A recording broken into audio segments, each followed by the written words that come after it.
When it comes to learning information, people try all these different strategies to help them learn more quickly. If it's using memory techniques, reviewing with spaced repetition, repeating something over and over and over until they get it, and everything else in between. But there is really only one thing you need to do to truly learn information. And the information I'm talking about is information you have to synthesize and actually apply. So it's not just static. And the one thing you have to do is practice. Practice, practice, practice. And I really realized this when I was doing my coding. So I have a memory project where I'm trying to learn how to code. Right now I'm learning CSS, HTML, and JavaScript. And I haven't really been using memory techniques or reviewing or anything else, but just practicing. And so what's great about the course I'm going through is that it teaches you, stops, and tells you to do something. Okay? So actually practice what they're teaching you. So they might give me like a website and have this section that I have to change. Maybe they want to pink. Go, do it. Okay, I know that's the body, and so background, that's gonna be background, and the color is gonna be pink, and boom, I'm done. Now this area I just had is pink. So that's really cool. I get to practice non-stop during these lessons. And that alone has allowed me to learn so much coding, like how to write it correctly, the different elements for HTML, different properties for CSS, different methods for JavaScript. No memory techniques or anything, but I'm able to write a lot of code from memory. Now, I'm not saying I'm never going to use review and never going to use memory techniques. No, I'm going to.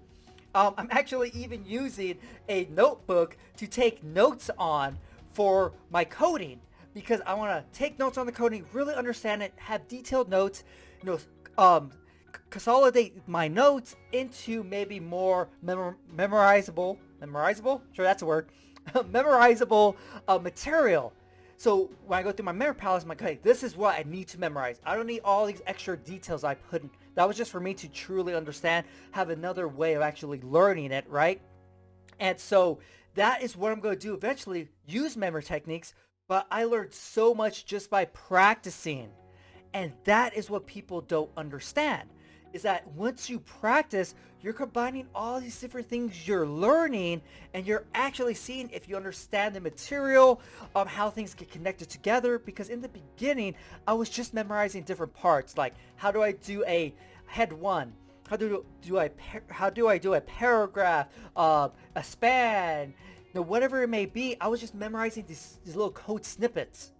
But I didn't realize how these things went together. How do I connect all these different things? I used memory techniques to memorize. I learned, quote unquote, but I wasn't able to actually synthesize and apply what I learned, what I memorized, to actually make a website. But now, this website I can actually create. I know the different aspects. I built it during this course.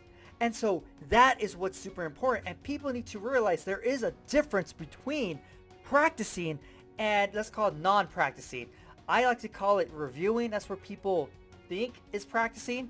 So I have a brand new 2-card system, and I have to learn all the images for the value combos and the suit combos, okay? And so I might have go to my flashcards and Quizlet. I have a king and a 3. King is H, 3 is M. That's gonna be ham. Great. Okay, now I have king jack. King is a H, jack is a ow, Howard. And so I'll go through all of the different combos to make sure I can recall my images correctly. But I didn't really practice because I'm not in a real situation. And to me, that's what practicing is. Practicing is using the information in a real situation. With the coding, I made a real website. Okay? These flashcards, is not a real situation. I'm just going through the parts, which is very important for me to know. Don't get me wrong, but a real situation is getting random cards and actually creating my images. And then the next step after that is actually memorizing a deck of cards with my system. But practicing creating my images is having real life cards. So I have the 10 of hearts and the queen of spades. Okay, 10, queen, so this could be S or Sora. Now I'm going to have hearts, spade, that's going to be 2-2, so I see Sora in a 2-2. That's my full image for that card combo. So that is actually practicing because it's a real situation. I'm putting the two different pieces, the suit combo, the card combo images together to give me an actual image I would memorize if I was currently memorizing this deck of cards. And of course, I will go on to the next card pairing and so on. So hopefully you can see the difference between actually practicing and just kind of reviewing, okay? Because they're not the same thing. So let's take guitar. Now, guitar is something that's very hard to learn because you have two different aspects. You have a physical aspect, actually fingering the guitar, right? Putting your fingers on the right strings to play it, but then remembering where your fingers should go to get the right chords. So you can memorize all these different chords and you can practice them, quote unquote practice by just reviewing them, but that's not actually practicing because you're just reviewing the chords. A real situation is playing a song, but getting a song, it doesn't even have to be a complicated song.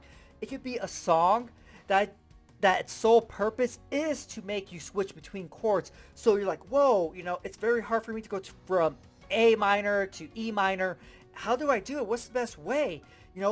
That's the stuff you start figuring out and actually start learning by just practicing. There's so many things that come together.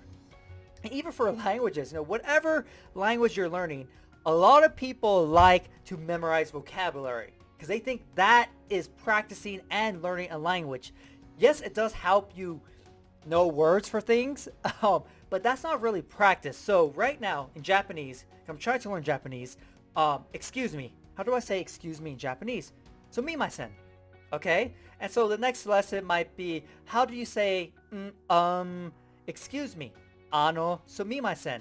So this is a step up, right? I'm actually forming a sentence, but it's not real, right? I'm not practicing. I am reviewing the words I know.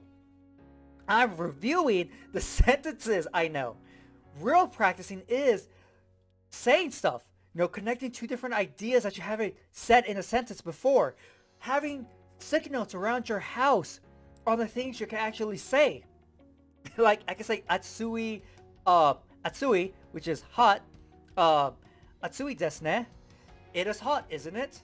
So when I actually see outside and say, wow, it is hot, atsui desu ne, I'm actually saying it in a real situation. It wasn't planned ahead. It wasn't in a specific order. It's just I saw outside, it's hot, boom.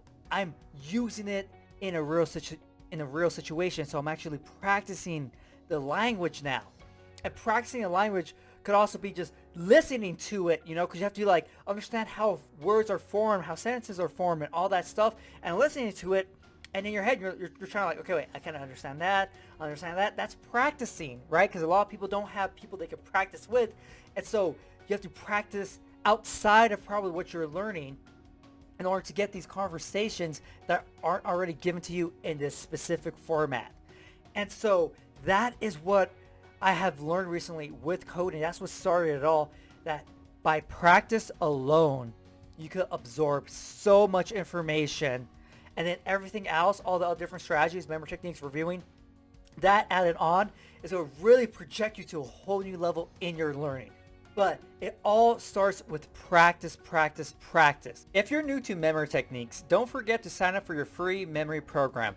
You're going to get a solid foundation in using memory techniques. The link is in the description. Also, if you want to start pushing your memory to a whole new level, create a free account at blitzmemory.com and start training your memory. And maybe we'll even compete against each other. See you next time.